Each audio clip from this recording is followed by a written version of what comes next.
Hi everybody, hi team. My name is Roman Brick. I am a victim of Staten Island Family Court, New York City, and citizen journalist. Those who don't know me, please follow me on Facebook and YouTube. Soon to be hopefully other social media platforms. I decided, as promised, to come here and put a face to a name, to an entity that I believe is not covered enough or not covered at all. Which is where the judges, in particular family court judges in New York City, start their careers. And what I mean by that is the mayor's advisory committee on the Judiciary, which is the body that provides the recommendations. It's supposed to screen the candidates for the mayor and then hold a public meeting in which any objections from the public are supposed to be heard. From what I gathered so far, the meetings are basically pro forma, but it's an interesting topic to explore. Now, I published on my page and also in the page dedicated to the performance of Staten Island Family Court, in particular Judge Janet McFarland, popular page with more than a couple hundred people who actually follow that. I posted a response that I finally got from the committee. And the brief history here, which I think is important to cover, I sent an email to the body on February 23rd, 2023, got no response, sent a reminder on March 24th, a month after that, and only got a response after I copied a senator, prominent senator who is dealing with the judicial corruption, Senator Hoylman, and also an assembly member, Hevesi, which actually prompted finally the reply. Now, what I asked the mayor's advisory committee to provide is a list of appointments that were done in the last 10 years, just to check how many appointees or candidates actually got the final nomination or the final appointment by the mayor. They did provide information. I asked also to provide the video recording of the last hearing. Turns out they don't have a video recording, but they agreed to provide an audio recording, which I still need to request. It's an interesting question why they don't video the sessions in in this day and age, when every citizen journalist can do the same. By the way, I posted a couple of videos that I made. I think I was the only journalist in New York who covered that.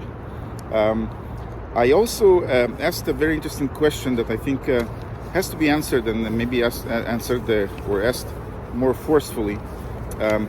The advisory committee operates according, I have it here, operates according to the executive order number 14 issued by the mayor. I believe it's reissued every time a new mayor comes into office.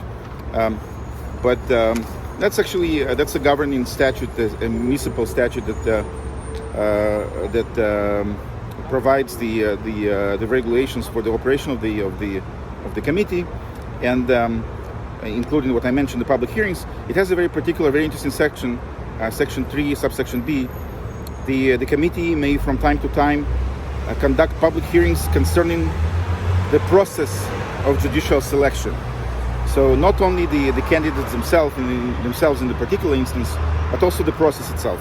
Now, I asked the commission the committee to provide me the next date on which they will conduct such hearing, again to discuss the process, not the nominees, and also a list of those similar hearings that they provided, that they conducted or held in the last 10 years, and there was no answer. They had no records, which means, in my opinion, and you'll be the judges as the public who pays for all of this, directly or indirectly, in the state of New York or through federal taxes, which are used to subsidize the state of New York as well through Title 4D, as we all know.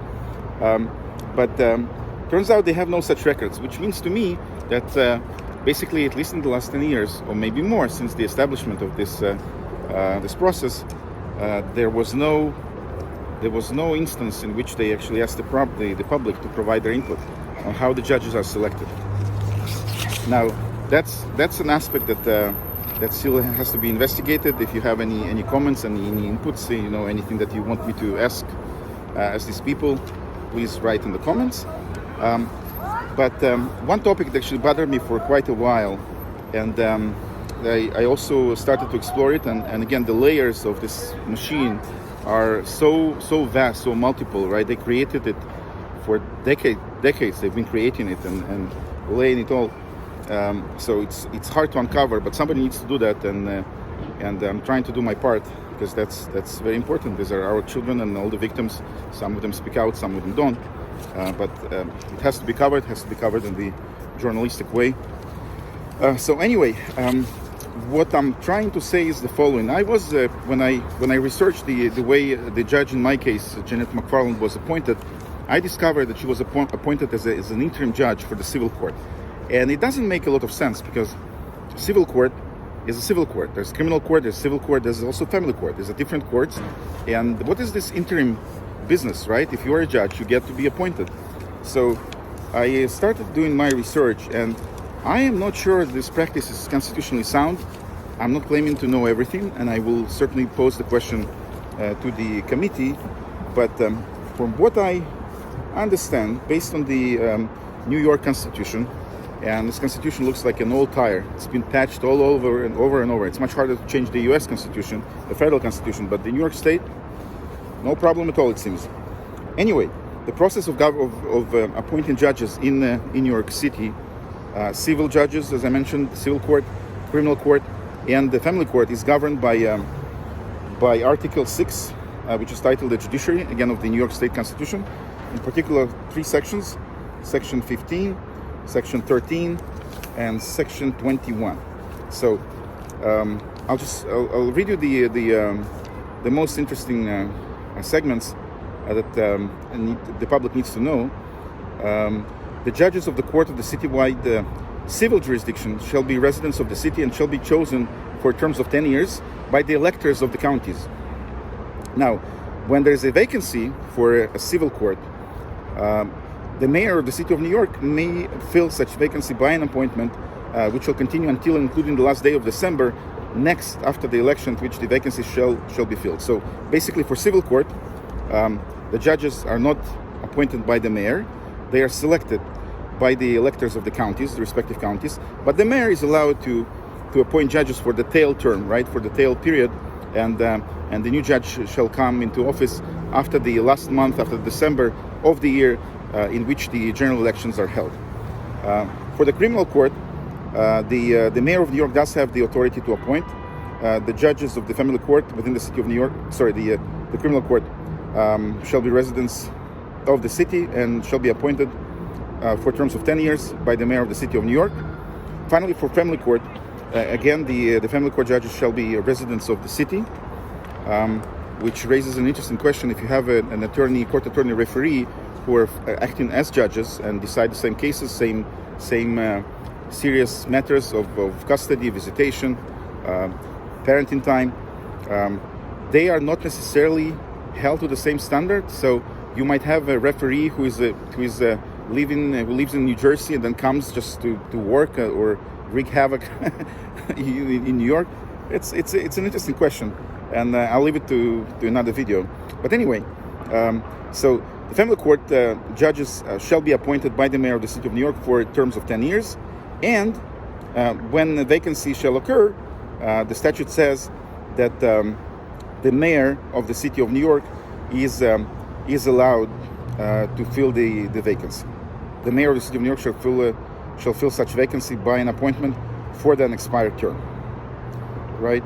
So the question is as follows: why do we see announcements by the mayor's advisory committee on the judiciary that judges are appointed in an interim fashion to the civil court to serve as family court judges? I am not convinced that this practice is constitutional. This is something, and again, these judges are often reappointed after each year, which doesn't comply with the statute that requires the new judges to be appointed, or the same judge to be appointed for the same 10-year term, and not being just piecemeal placed into the same position year after year. So, very interesting questions. I wouldn't be surprised that this entity doesn't follow the law and the Constitution. Unfortunately, in the family court realm, we see that all the time, but this is something to be explored, and I believe it has to be journalistically covered, researched. Again, I'm here in New York, in Manhattan, Lower Manhattan. The building behind me is 100 Gold Street. That's an office building. I tried to ask the person, didn't know if the committee is there. I don't believe they received any in public. When they held the public hearing, it was in another place. But anyway, that's the update for today. Thank you for watching, tuning in, and I'll see you in the next video. Thank you so much.